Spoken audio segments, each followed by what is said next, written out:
So this next component might seem a little weird depending upon how you want to think about the SEPs. Why is it that we would build a model airplane for 6th grade? Why would we build a model airplane for 7th grade? You know, in 8th grade, maybe that makes a little bit more sense. You know, we're going to talk about physics. We don't really get into Bernoulli's principle as much, but how is it that we might be able to play that into acceleration and all might make more sense? Why 7th? Why 6th? So what I want you to do is, for the actual build, Flight Test Sparrow, we are going to have a link to the video. Watch the video. It's only the first like 30-ish minutes of the video are going to be describing the glider build. You can of course watch the whole thing if you'd like. I recommend going through it at least once before you begin the build, because what you're going to do is, these are all of the different pieces.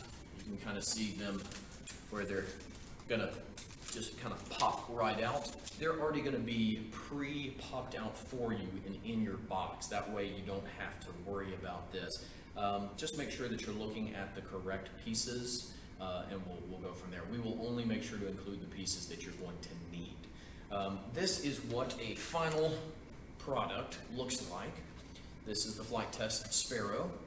It works really well for a glider. There's a little hole here. What you want to do, and they'll explain this in the video, is about 1/3 of the way back on the wings is about where you want your balance point to be.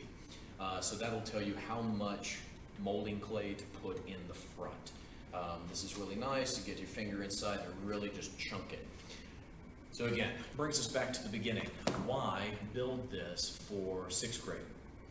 Well, what about relating to simple machines? When we're thinking about a wedge, well, what do we have as the leading edge of a wing except for a wedge? Now, it's in a slightly more complex design, but early aircraft, that's what they had, and it took modification. SEPs deal with modifying our designs. What about 7th grade? Well, how is it that we can examine the flight patterns of birds when we're examining our different ecosystem models? We need to design and build models. This fits a little sideways at times, but the more creative that you can get, the more you're going to draw your students in, and then you're going to be able to apply what you see across the board. Hey, you remember in 6th grade when we talked about this? Hey, do you remember in 7th grade when we talked about this? So you can go into anything from bird anatomy, talking about wings like you would about the different parts of a flower. Or you can talk about why is it that the head has more weight in it than the rest of the body, depending upon the organism. Well, that has to do with its balance when we're in flight. So even when you start talking about the way that the air moves over the wings, well, what about air pressure gradients? Okay, why is it that some birds fly at lower altitudes and the others at higher altitudes? Now you're getting into atmospheric conditions and weather patterns, and this all flows back and forth.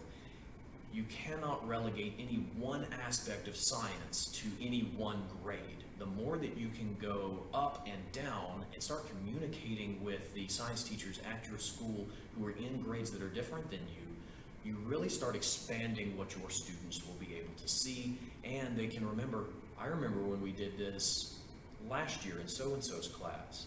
And you can say, yeah, and next year you're going to do it again, but you're going to use it in a completely different way.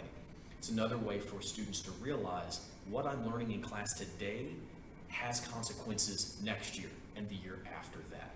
So now we were going to go into a lot more detail on that in class. We're going to have a lot more fun. Next video, we're going to talk about how we are going to build an investigation box. And we're going to talk a little bit about how we can use this in our investigations. Stay tuned.